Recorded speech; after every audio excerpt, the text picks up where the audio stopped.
مدینہ دیکھو حسرت آتی ہے کہ پھر شاہ کا روضہ دیکھو دل تڑپتا ہے ہو رہی ہے وہاں انوار کی بارش بے ہم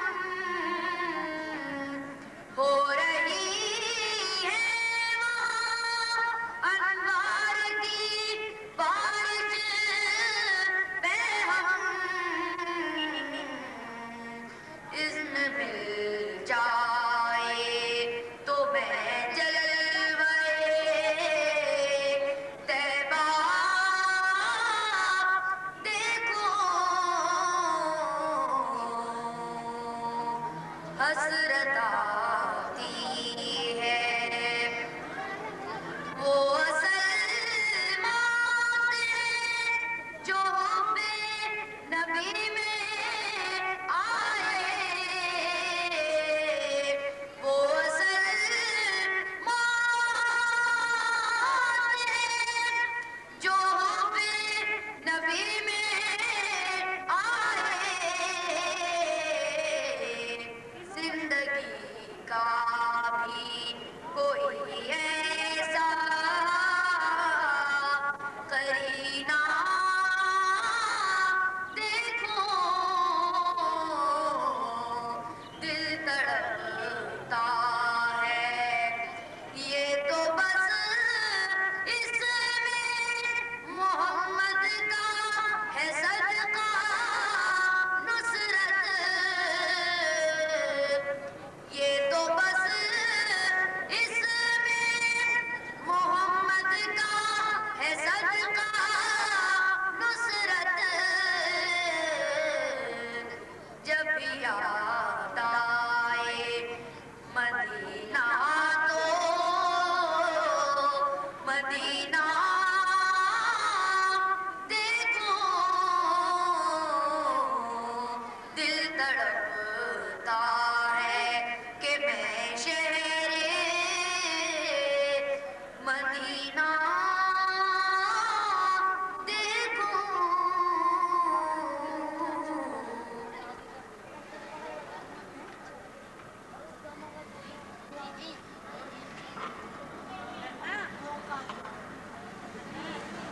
احتشام محبوب بارگاہ رسالت صلی اللہ علیہ وآلہ وسلم میں ہدیہ عنایت کی سعادت حاصل کر رہے تھے معزز حضرات پہلا کل کراچی مقابلہ قرۃ عبدالنان جو کہ اپنے اختتام میں پہنچ چکا ہے منصفین حضرات اپنے اپنے نتائج مرتب کر کے ہم تک پہنچائیں گے اور جو ہی وہ اپنے نتائج ہم تک پہنچائیں گے ہم جو بھی صنفہ رسول ہمارے آج کے اس پروگرام میں اول دوئم اور سوئم آئے ہیں ان کا ہم اعلان انشاءاللہ بعد نماز عشاء ضرور کریں گے اس کے بعد ہمارے پروگرام کے آخر میں خطیب مرکزی جامعہ مسجد قادریہ حضرت علامہ پروفیسر حافظ قاری ریاض احمد صاحب بدایونی اپنے روحانی بیان سے ہمارے قلوب کو منور کریں گے صاحب اپنے خصوصی خطاب سے ہمارے قلوب کو منور کریں گے اور اس کے بعد آخر میں ہدیہ درود و سلام ہوگا میں تمامی احباب سے جو یہ اعلان سن رہے ہیں ان سے گزارش ہے کہ وہ ہمارے آج کے اس پروگرام میں زیادہ سے زیادہ تعداد میں شرکت فرما کر داخل حسنات ہوں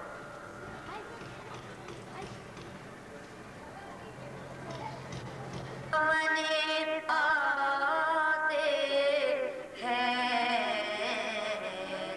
وہ اپنے دامن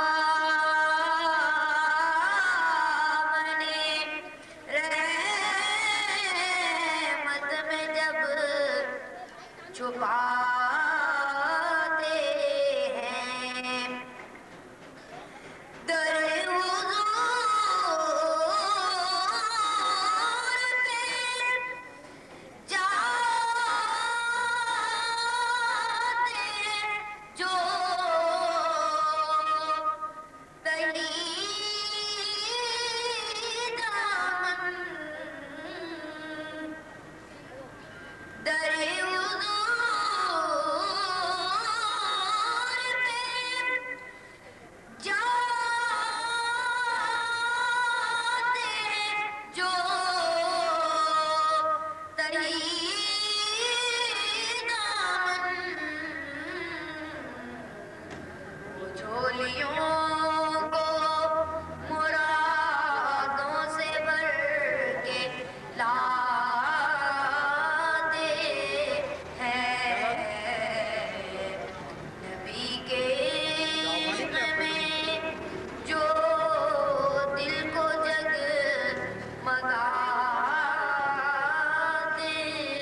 شام محبوب بارگاہ رسالت صلی اللہ علیہ وآلہ وسلم میں ہدیہ نعت کی سعادت حاصل کر رہے تھے۔ اعزاز نعت کے لیے میں جناب افسار الحق صدیقی صاحب کو گزارش دوں گا کہ وہ جہاں کہیں بھی اعلان کرنا ہے، میری گزارش ہے کہ بنڈار میں تشریف لے آئیں۔ افسار الحق صدیقی صاحب جہاں کہیں بھی ہو وہ بنڈار میں تشریف لے آئیں اور کریں انشاءاللہ۔ حضرت علامہ پروفیسر حافظ قاری ریاض احمد صاحب رضی کے روحانی بیان کے بعد ہماری تقسیم انعامات ہوئی۔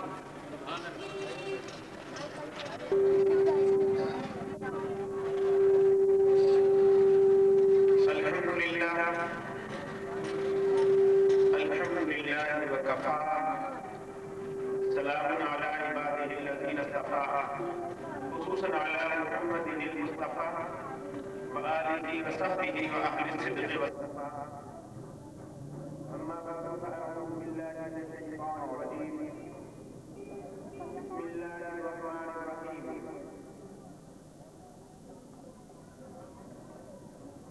ورفعنا لك ذکرک صدق اللہ العظیم۔ محترم سامعین و حاضرین،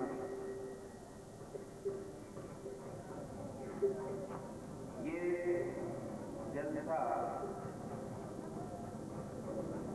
انجمن سپاہی غوث اعظم کے زیر اہتمام منعقد ہوا تھا اور ایسی شخصیت کے یوم منانے پر ہوا تھا کہ جو ساری امتوں میں سب سے افضل ہے۔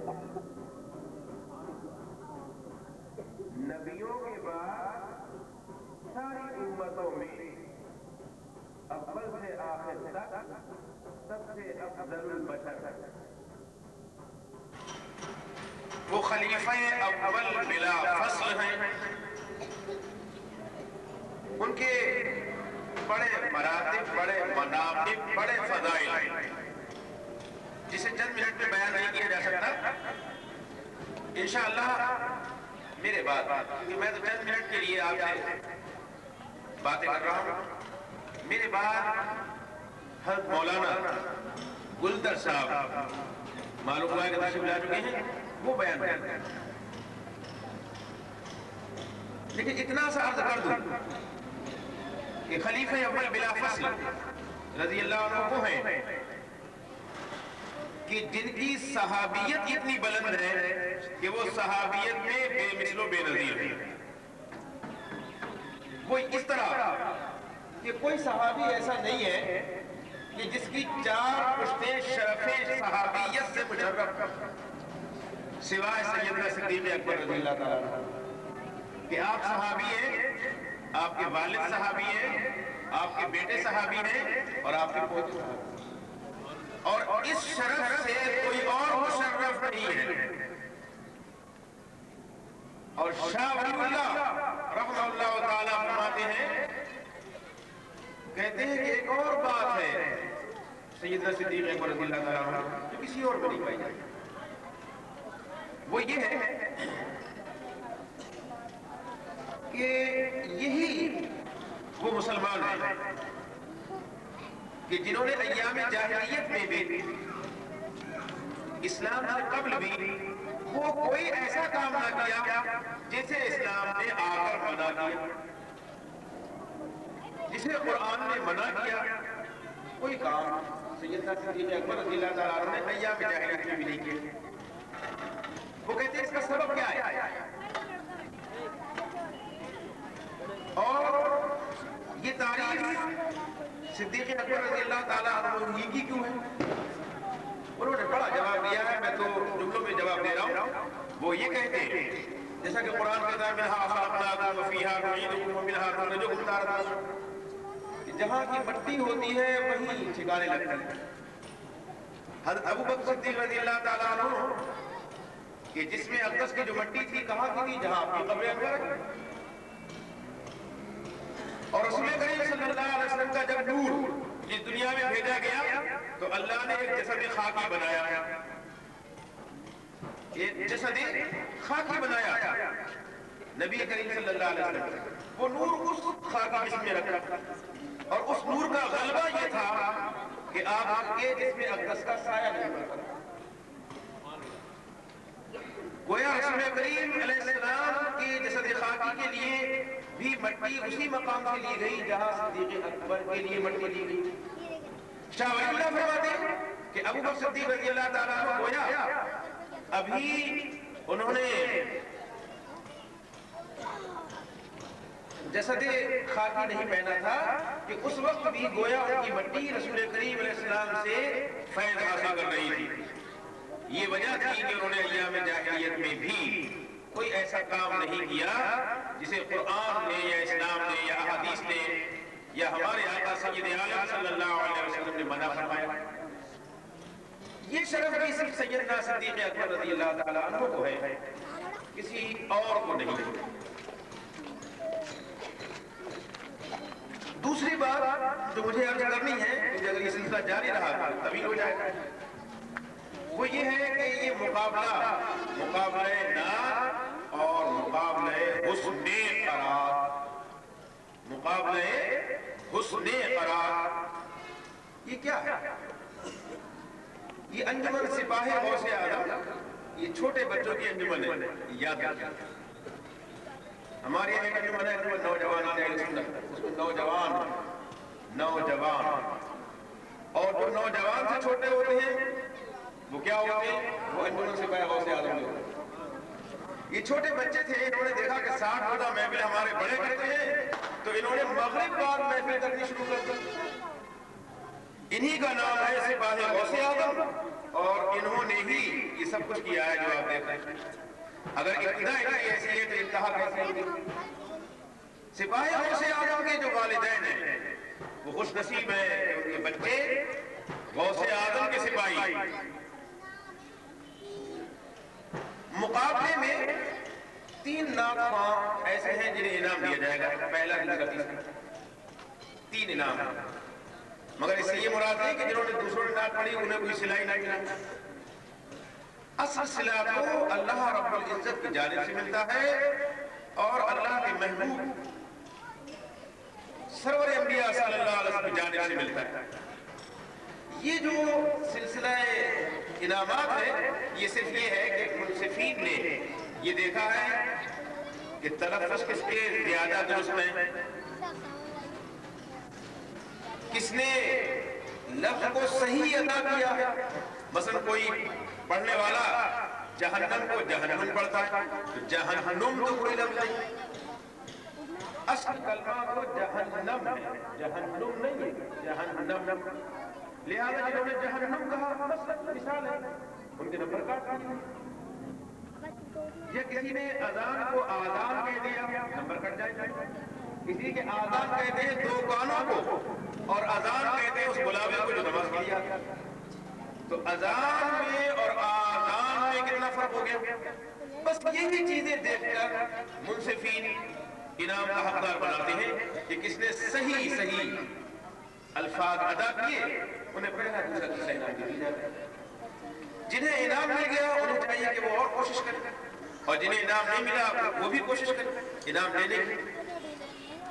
اور جنہوں نے حصہ نہیں لیا اس مقابلے میں وہ آئندہ کے لیے تیار ہو جائیں اور تیاری کریں، اور آئندہ انشاءاللہ یہ انجمن پھر مقابلہ کرائے گی، اس میں تیاری کر کے آئے گی، پھر انعامات دیں گے۔ اسی طرح حسن قرار، حسن قرار کیا ہے؟ قرار کا حسن، قرار مانے پڑھنا، پڑھنے کا حسن۔ پڑھنے کا حسن کسے کہتے ہیں؟ پڑھنے کا حسن یہ ہے کہ جب رسول کریم صلی اللہ علیہ وسلم تشریف لائے تو ٹیپ ریکارڈر نہیں تھا، اگر ہوتا تو وہ تلاوت ہم اپنے کانوں سے سنتے، ٹیپ ریکارڈر نہیں تھا، لہذا انتظام کیا گیا ٹیپ ریکارڈر کا۔ وہ انتظام کیا تھا؟ قرآ بنائے گئے، قاری بنائے گئے، اور جو قاری رسول کریم صلی اللہ علیہ وسلم کے انداز میں جتنا بھی مطابقت کر جاتا ہے اس کی قرأت اتنی بلند ہو جاتی ہے۔ قرأت کیا ہے؟ قرأت کیا ہے؟ اصل میں یہ بھی نعت پاک مصطفیٰ ہے، یہ بھی نعت ہے. مثلا قاری جب پڑھتا ہے تو وہ سواد سین سے اس میں فرق پڑتا ہے. حالانکہ سواد زبر سا، سین زبر سا، سے زبر سا، جب سب سا ہے تو خالی سین ہی ہوتا ہے، سواد اور سے کی کیا ضرورت ہے؟ زال زبر زا، زا زبر زا. اگر زا اور زال ایک ہی ہیں اور زوئے یہ تینوں ایک ہی ہیں، ان کا تلفظ ایک ہی ہے، ان کا مخرج ایک ہی ہے، تو یہ تین حروف کی کیا ضرورت ہے؟ اسے بڑا فرق ہو جاتا ہے. الف میں اور عین میں یا حمزہ میں اور عین میں بڑا فرق ہو جاتا ہے. الف سے جو اقرب ہے قرآن میں، الف سے اقرب اس کے معنی ہے رشتہ دار اور دوست کے معنی میں. اقرب مانے رشتہ دار یا دوست، اور اگر عین سے اقرب ہو تو معنی ہے بچھو. اب مثلا عین سے اقرب لکھا ہوا ہے لیکن عین نکالنی نہیں آتی تو وہ الف سے اقرب کہہ دے گا. گویا منشا خداوندی میں بچھو کہنا چاہیے لیکن پڑھنے والا کہہ رہا ہے رشتہ دار. تو یہ بتائیے کہ قرآن پڑھنے کا کیا ثواب ملے گا؟ لہذا طرف بہت ضروری ہے. عین میں اور الف میں فرق کیجیے، حمزہ میں اور عین میں فرق کیجیے. اسی طرح سین سے سعید ہے اور صاد سے بھی سعید ہے. سعید سین سے جو ہے اس کے معنی ہے خوش بخت، نیک بخت، سعادت والا، اور سعادت کے بڑے معنی ہیں. شاہ ولی اللہ نے ایک موٹی کتاب لکھی ہے سعادت کے بارے میں، حجت اللہ البالغ. ایک لفظ سمجھانے کے لیے اتنی موٹی کتاب لکھی عربی.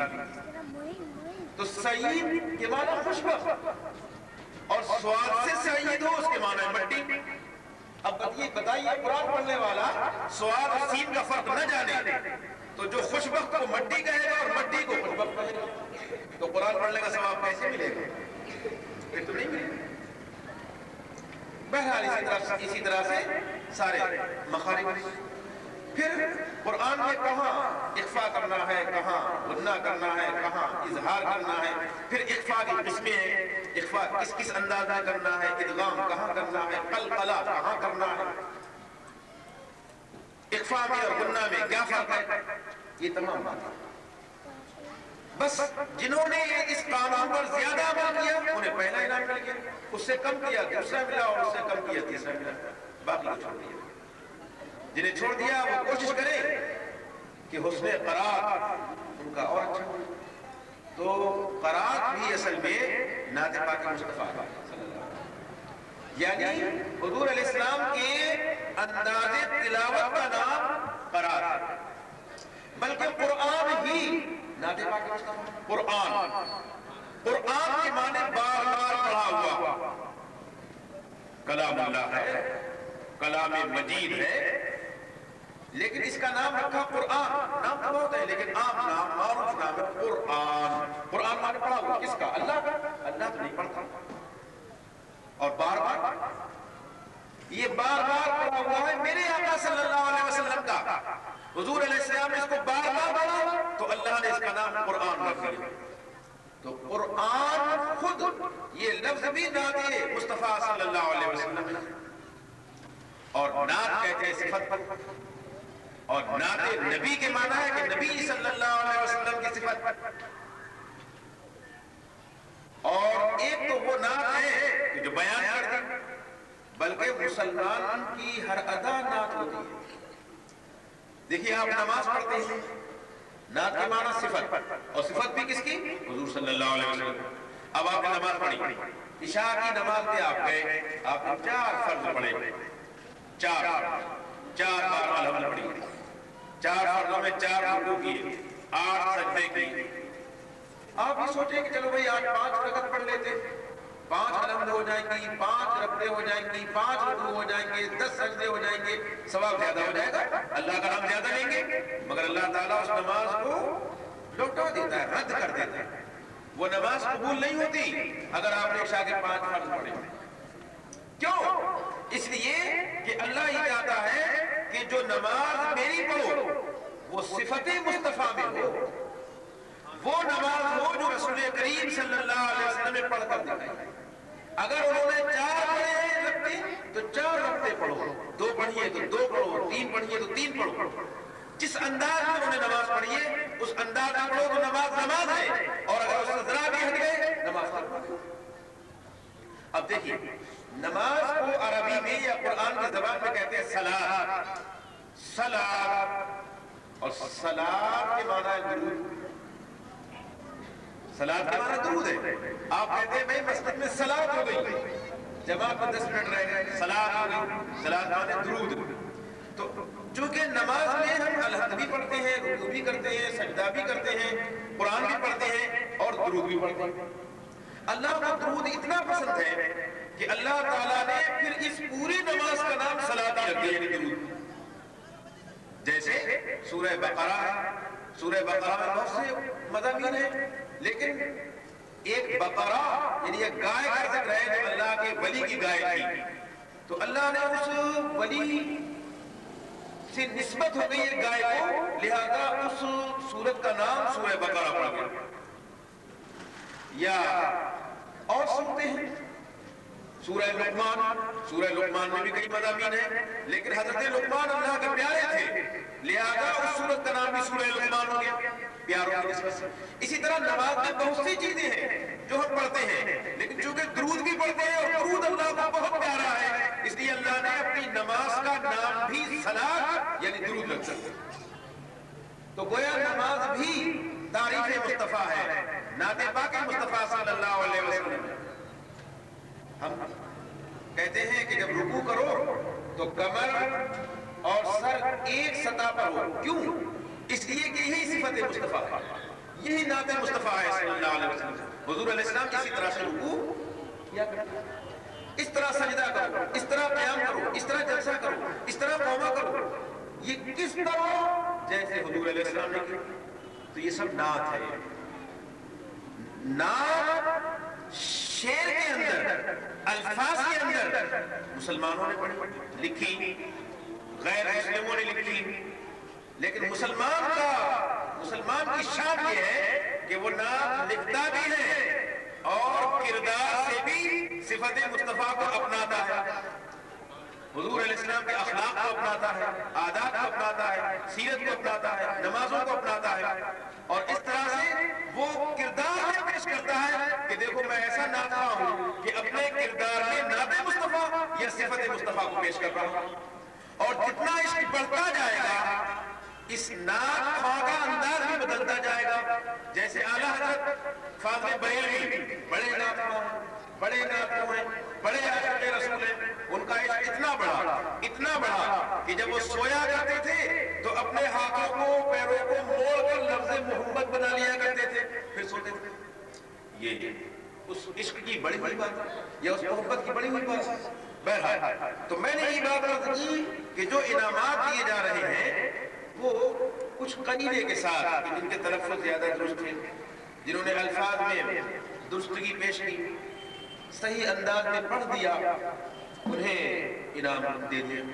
اسی طرح حسن قرات میں بھی جن لوگوں نے قانون کا خیال کیا انہیں انعامات کا مستحق قرار دیا۔ اور سنو، صحیح بات تو یہ ہے کہ حسن قرات نہیں آئے گا، یہ فن نہیں آ سکتا جب تک کہ عربی نہ آئے، یہ بھی سمجھ لیجیے۔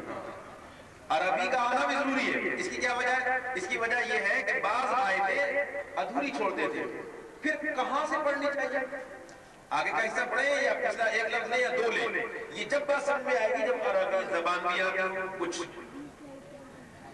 اس کے علاوہ بھی اور بہت سی باتیں ہیں۔ ایک قاری روضہ رسول اللہ صلی اللہ علیہ وسلم نے قرآن پڑھ رہے تھے، رسول پاک صلی اللہ علیہ وسلم کے روضے میں بیٹھے ہوئے قرآن بلند آواز سے پڑھ رہے تھے۔ ایک عورت دیہاتی سر پہ مٹکا لیے ہوئے جا رہی تھی، اس نے قرآن سنا اور کہا ارے کون پڑھتا ہے، اسے قرآن پڑھنا نہیں ہے؟ تو وہ قاری صاحب باہر آ گئے معلوم کرنے کے لیے کہ کیا غلطی ہوئی ہے۔ انسانیت یہی ہے کہ آدمی غلطی معلوم کرے۔ تو انہوں نے پوچھا کیا غلطی کی؟ اس عورت نے دیکھا تو وہ کوئی نامی گرامی بزرگ تھے، پڑھے لکھے بڑے قابل عالم تھے۔ کہا میں نے کیا غلطی کی؟ اس نے کہا نہیں شاید میری غلطی ہو، کیونکہ آپ غلطی کہاں کر سکتے ہیں، آپ تو بڑے فاضل ہیں۔ کہ نہیں آپ بتائیں کہ آپ نے کون سی غلطی کی؟ تو کہا کہ یہ سورہ یوسف جو آپ تلاوت کر رہے تھے سورہ یوسف کا پہلا رکوع، اس میں آپ نے پڑھا کہ میں نے، یوسف علیہ السلام کہہ رہے ہیں میں نے خواب دیکھا ہے کہ 11 ستارے شمس و قمر مجھے سجدہ کر رہے ہیں. اور دوسری آیت کا ترجمہ یہ تھا کہ یعقوب علیہ السلام نے اپنے بیٹے سے کہا بیٹے یہ خواب مت بتانا کسی کو، اپنے بیٹے بھائیوں کو مت بتانا. تو تم نے یوسف علیہ السلام کی گفتگو کو زور سے پڑھا، اور یعقوب علیہ السلام نے جب بات کی کہ قال یا بنی لا تقصص رؤیاک علی اخوتک، یہ آپ نے آہستہ پڑھا. تو کہا اس میں کیا غلطی ہوئی، میں بھی نہیں سمجھا. کہا غلطی اس میں یہ ہوئی کہ معلوم یہ ہو رہا ہے آپ کے پڑھنے سے کہ یوسف علیہ السلام اپنے والد کے سامنے زور سے بولتے تھے اور ان کے باپ بیٹے سے ڈر کر آہستہ بولتے تھے. تمہیں چاہیے کہ یوسف علیہ السلام کی گفتگو جس آیت میں ہے وہ زور سے، وہ آہستہ کو، اور جو باپ کی گفتگو ہے وہ زور سے. تو کہنے لگے کہ تم نے مجھے ایک بڑا اچھا قانون بتا دیا اور مانا اس کا شکریہ ادا کیا. دیکھیے جب غلطی معلوم ہو جائے تو اس کو ماننا چاہیے. ابھی یہ رکوع تلاوت کیا گیا تھا، اگرچہ ہم نے اس بات کو ذہن میں نہیں لیا گیا، اور یہ رکوع اسی طرح تلاوت کیا گیا تھا جیسا کہ ہم بتا رہے ہیں کہ یوسف علیہ السلام کی گفتگو جس آیت میں تھی وہ بڑی بلند آواز سے پڑھی، اور جب یعقوب علیہ السلام نے جو بات کہی یا بنی لا تقصص رؤیاک علی اخوتک وہ بالکل آہستہ پڑھی. لیکن ہم نے اس پہ نمبر نہیں کاٹا، یہ بڑی بات تھی. بہرحال تو عرض کرنے کا مدعا یہ ہے کہ یہ جو مقابلے کرائے گئے ہیں یہ اس عشق کی چنگاری جو قلب میں ہر مومن کے ہوتی ہے اسے برانگیختہ کرنا مقصود ہے، اس چنگاری کو ابھارنا مقصود ہے. لہذا اب ہم وہ انعامات جو اس کے مستحق قرار دیے گئے ہیں وہ تقسیم کرتے ہیں. کراچی مقابلہ فرد حمدنات کا اہتمام کیا گیا تھا، جس میں کراچی کے ممتاز قاری حضرات کے علاوہ ممتاز صرافان رسول نے شرکت کی. ہمارا آج کا یہ پہلا پروگرام حسن فرات تھا جس میں سوئم پوزیشن حاصل کرنے والے دارالعلوم قادریہ سبحانیہ کے خالد محمود، سوئم پوزیشن حاصل کرنے والے دارالعلوم قادریہ سبحانیہ کے خالد محمود، یہ حسن قرات میں انہوں نے تیسری پوزیشن حاصل کی. خالد محمود صاحب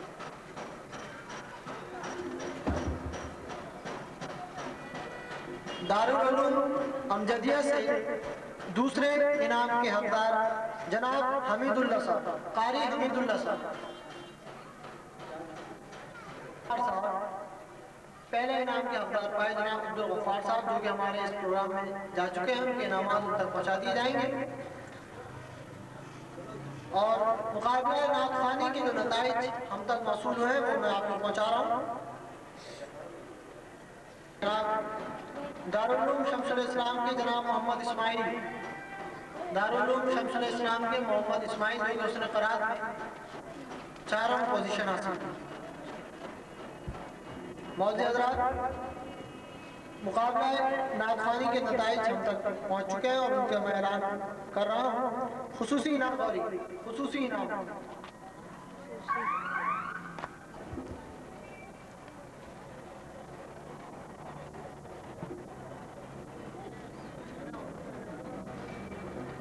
خصوصی انعام کے لیے نوید احمد طاہر یافتہ آباد، نوید احمد طاہر یافتہ آباد.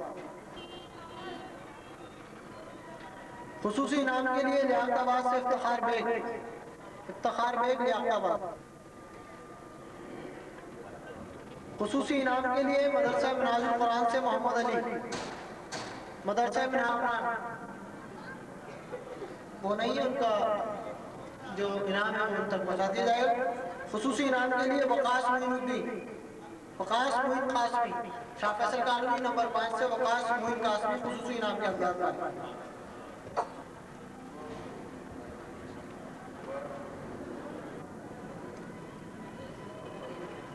خصوصی انعام کے لیے جناب عبدالستار صاحب لانڈی سے عبدالستار صاحب.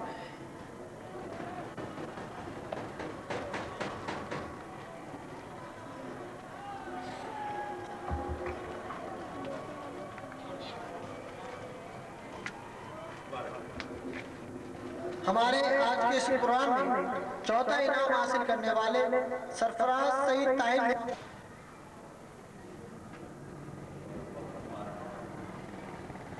تیسرا انعام کے حقدار شاہ فیصل کالونی نمبر 5 سے عمران باسط، تیسرے انعام کے حقدار بھائی عمران باسط شاہ فیصل کالونی نمبر 5 سے۔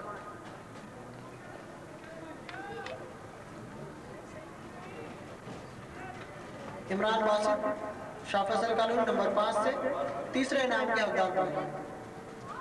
ہمارے آج کے سناتیہ پروگرام میں دوسرے انعام کے حقدار جناب مکرم علی صاحب شاہ فیصل کالونی نمبر 3 سے، مکرم علی صاحب شاہ فیصل کالونی نمبر 3 سے ہمارے آج کے سناتیہ پروگرام میں دوسرے انعام کے حقدار۔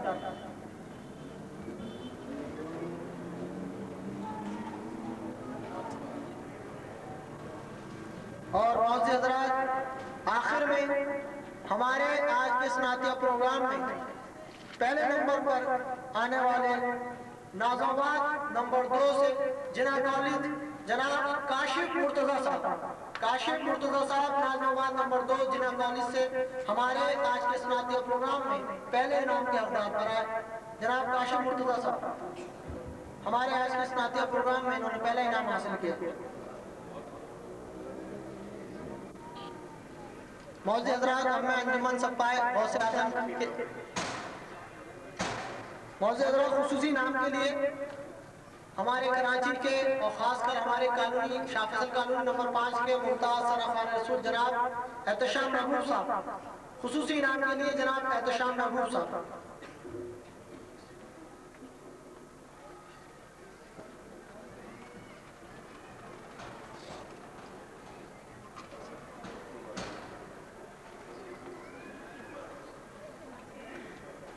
معزز حضرات، اور اب سے کچھ دیر بعد یہ پروگرام جاری و ساری رہے گا۔ پروفیسر حافظ قاری سعید صاحب اپنے روحانی بیان سے ہمارے قلوب کو منور کریں گے۔ اب سے کچھ دیر بعد وہ باقاعدہ طور سے ہمارے اس پروگرام میں شرکت کے لیے آنے والے ہیں۔ آپ تمامی احباب سے میری گزارش ہے کہ آپ لوگ زیادہ سے زیادہ تعداد میں شرکت فرما کر داخلہ کی جائیں گی۔ میں گزارش کروں گا حضرت علامہ پروفیسر حافظ قاری ریاض احمد صاحب بدایونی سے کہ وہ انجمن سپاہی غوث اعظم کی طرف سے ایک حقیر سا نذرانہ قبول فرمائے۔ حضرت علامہ پروفیسر حافظ قاری ریاض احمد صاحب بدایونی۔ اور اب میں گزارش کروں گا حضرت حاجی محبوب خان صاحب سے کہ وہ انجمن کی طرف سے، انجمن سپاہی غوث اعظم کی طرف سے ایک حقیر سی نظر۔ اور اب میں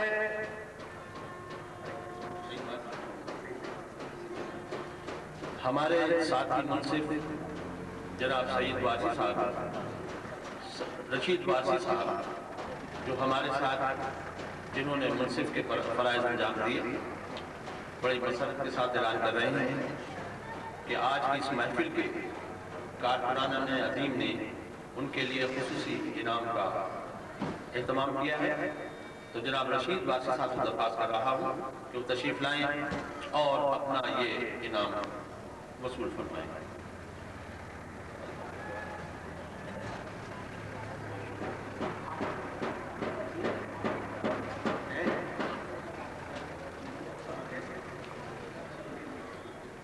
ہمارے جامع مسجد قادریہ کے صدر حضرت حافظ محمد عمر صاحب قادری دامت برکاتہم عالیہ کے لیے بھی خصوصی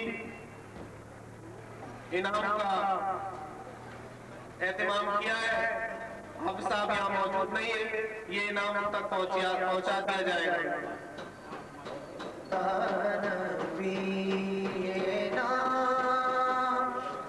صلی علی محمد صلی علی شفیعنا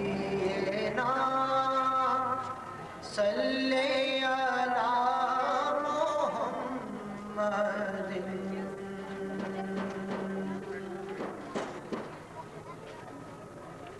نبی کے نور سے روشن نبی کے نور سے روشن میرے دل کا نگینا ہے، وہ میرے دل میں رہتے ہیں، وہ میرے دل میں رہتے ہیں، میرا دل بھی مدینہ ہے، وہ میرے دل میں رہتے ہیں، نظر افروز ہے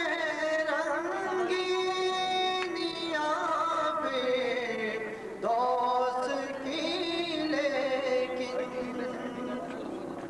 نظر افروز ہے رنگینیاں پہ دوست کی، لیکن جو تسکین دل و جاں ہے، جو تسکین دل و جاں ہے، وہ آقا کا مدینہ ہے، جو تسکین دل و جاں ہے، وہ آقا کا مدینہ ہے، نبی کے نور سے روشن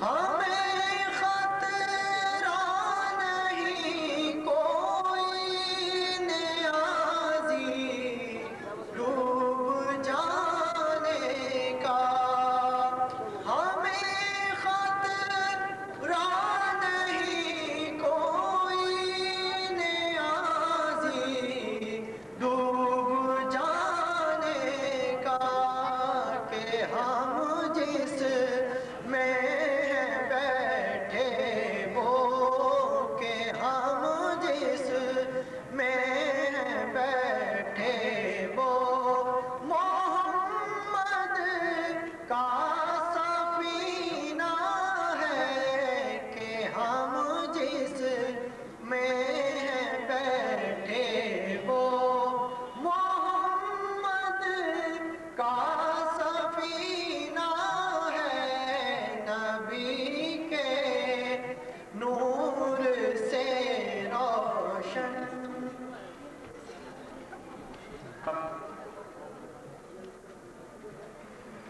آپ جلسہ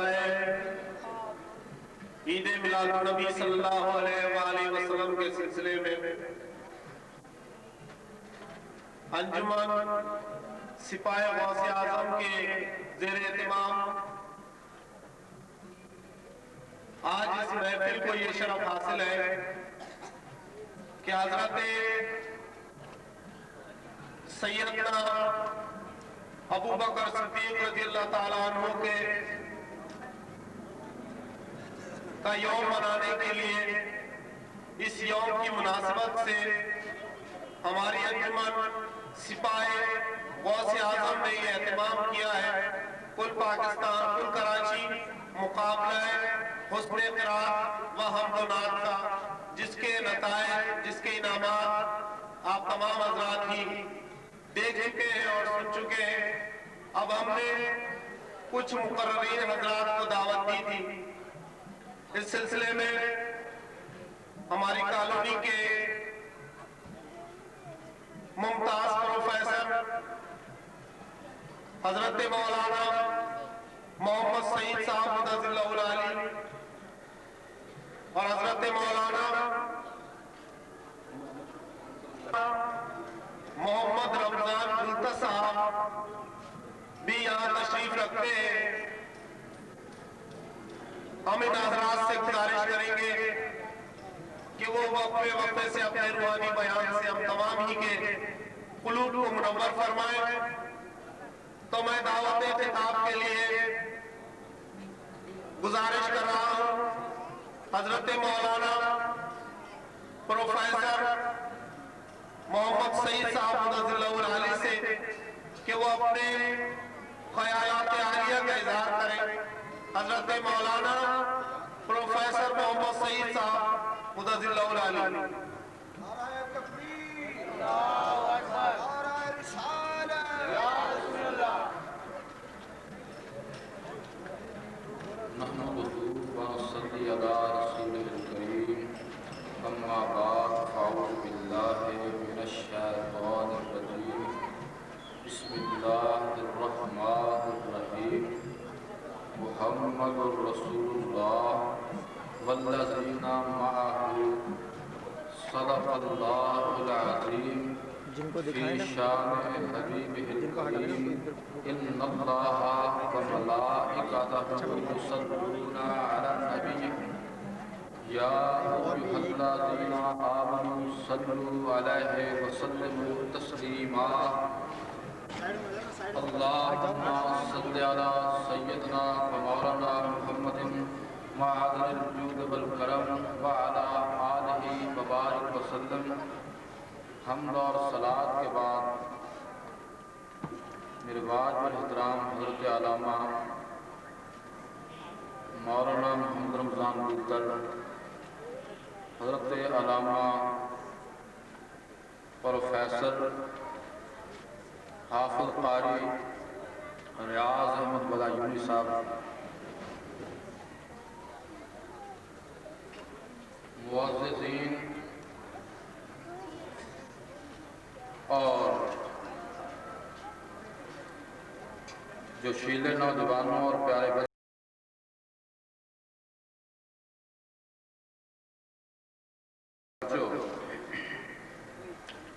آج کی یہ مقدس تقریب سیدنا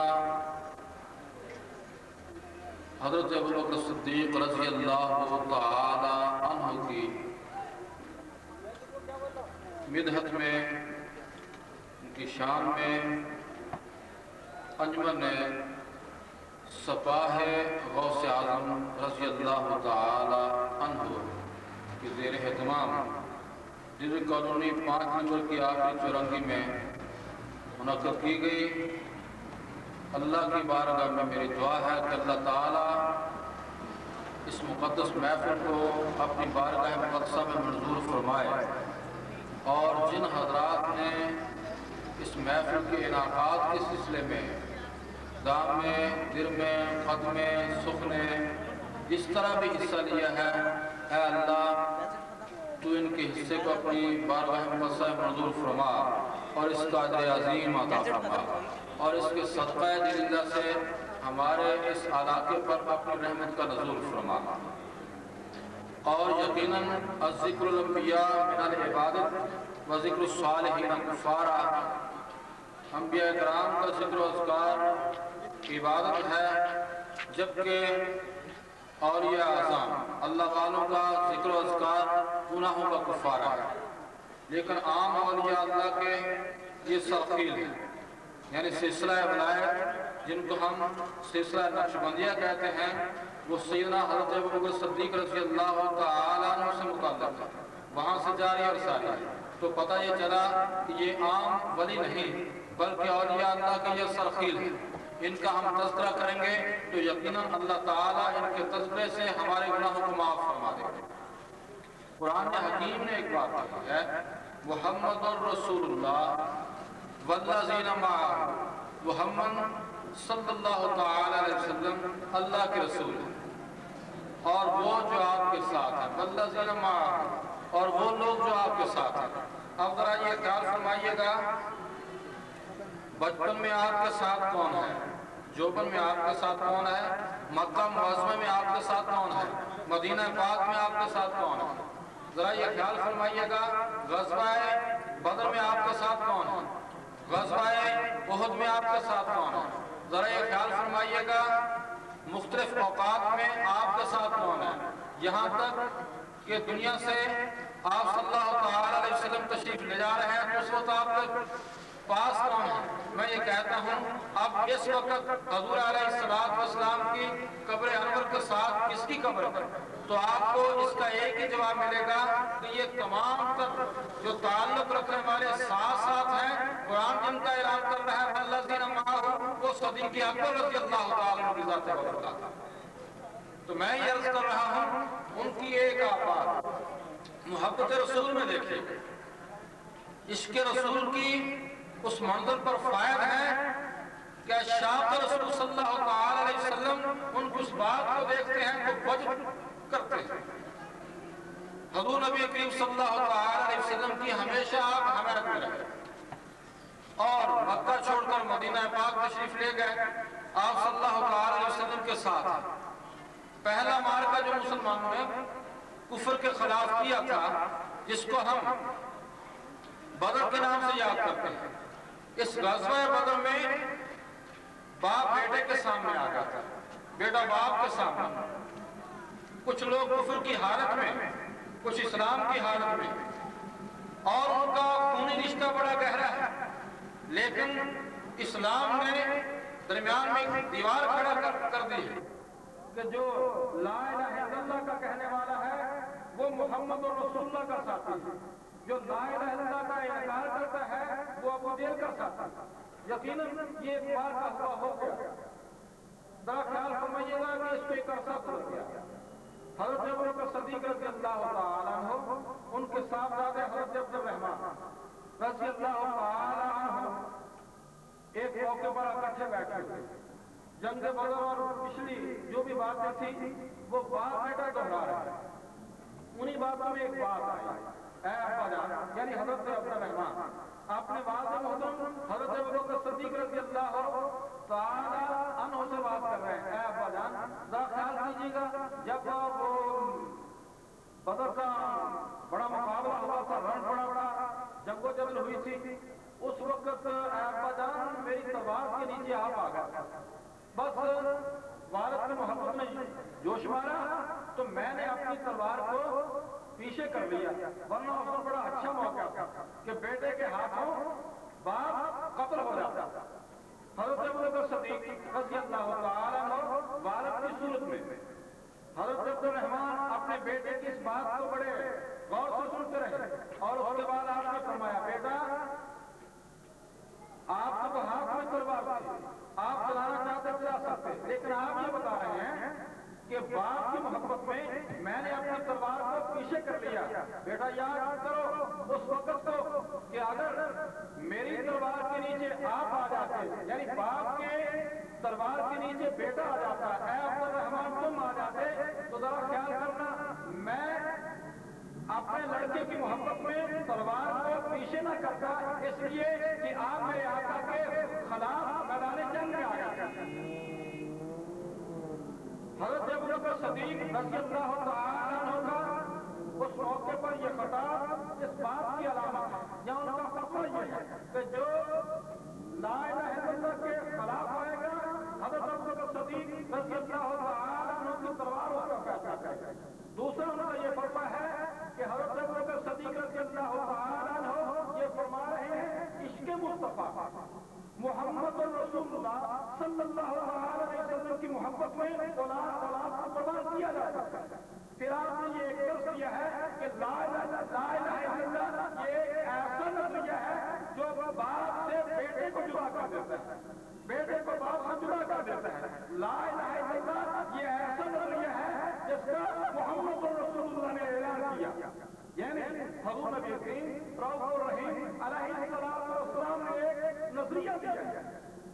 یقیناً یہاں کہیں بھی نظریہ ہوگا وہ تفریق پیدا کرے گا اپنے اور کہ رحمان کے بندے کون ہیں اور شیطان کے بندے کون ہیں، محمد رسول اللہ کے محبت کرنے والے کون ہیں اور شیطان سے محبت کرنے والے کون ہیں. میں یہ سمجھتا ہوں یہ ایسا نظریہ تھا جس کا رہتی دنیا تک چرچا رہے گا، آج اس کا چرچا ہے، لیکن یہاں اس وقت حضرت ابوبکر صدیق رضی اللہ تعالیٰ عنہ کے نام سے اس باتوں کو یاد کیا جا رہا ہے.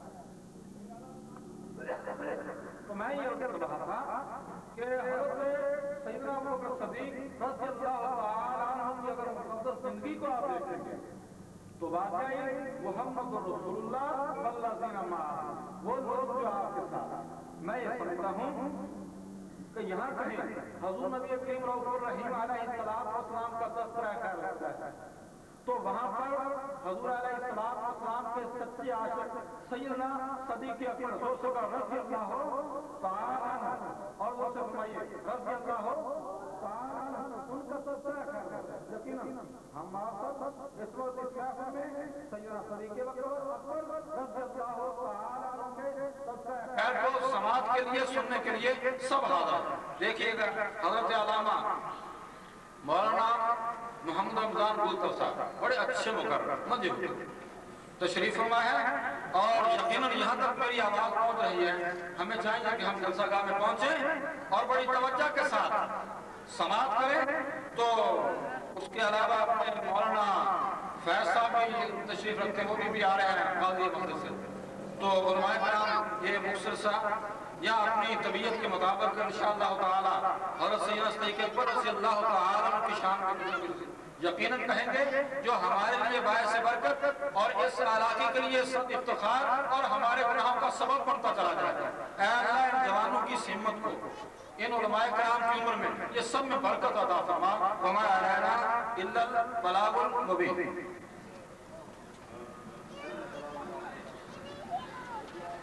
ابھی اپنے روحانی خطاب سے حضرت مولانا پروفیسر محمد سعید صاحب ہم تمام ہی کو محسوس فرما رہے تھے اور اپنے دعوت خطاب دے رہا ہوں حضرت مولانا محمد رمضان بلطر صاحب سے کہ وہ اپنے روحانی بیان سے ہم تمام ہی کے دلوں کو منور فرمائیں۔ حضرت مولانا محمد رمضان بلطر صاحب۔ نعرہ تکبیر، اللہ نعرہ رسالت، نعرہ غوثیہ، صداقت صدیق اکبر، عدالت فاروق اعظم، سخاوت عثمان غنی، شجاعت علی حیدر، نعرہ رسالت۔ بسم اللہ الرحمن الرحیم۔ والذی جاء بالصدق وصدق به صدق اللہ مولانا العلی العظیم۔ وقال علیہ الصلوۃ والسلام اصحابی کالنجوم فبأیہم اقتدیتم اہتدیتم۔ صدق اللہ مولانا العلی العظیم وبلغنا رسولہ النبی الامین ونحن علی ذلک لمن الشاہدین والشاکرین والحمد للہ رب العالمین۔ ابو بکر جان ماس عمر دیدگان ماں، عثمان زبان مالی تاج پر سرس، ابو بکر یار غار، عمر میر دردار، عثمان شاہ سوار، علی فتح لشکرس، ابو بکر ہمچو کعبہ، عمر در طواف عثمان آب زمزم، علی حوض کوثر، ہر کس کے ذی چہار یکیرا خلاف کر، اور آیکی بداز یہودان خیبرست۔ گرامی قدر حاضرین، بہت دیر کا یہ پروگرام شروع ہے۔ انجمن سپاہی غوث الاعظم پاکستان کے زیر اہتمام قرات نعت شریف تقاریر کافی آپ حضرات سن چکے ہو۔ اور یہ ایمانی عرفانی وجدانی روحانی محفل اس کو نسبت ہے خلیفہ اول نائب رسول امام امت حضرت شار غار امت کے غم گسار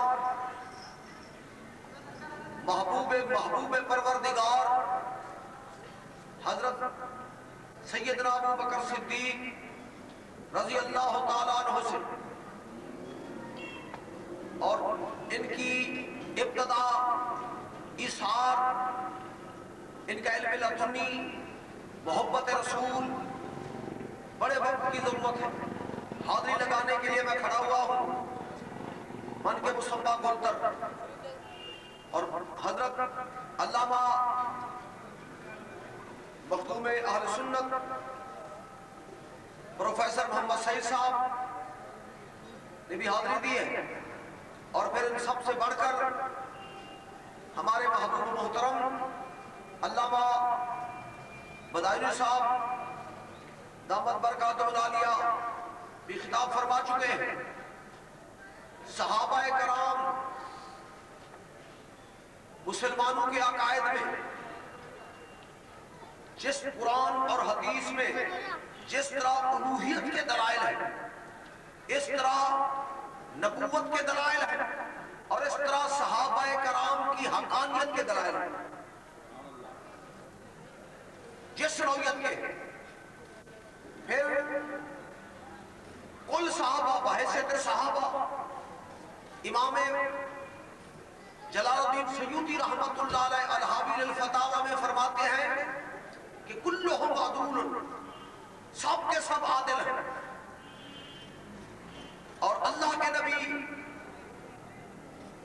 محبوب مصطفیٰ احمد مجتبیٰ صلی اللہ علیہ وسلم نے فرمایا یہ سیاست کی اکثر حدیثوں میں یہ حدیث پاک کہ صحابی کن نجوم میرے صحابہ تاروں کی طرح ابھی آئیے ہمیں اہتدایتوں آئے حق کے چاہنے والوں حق کے طلبگاروں جنت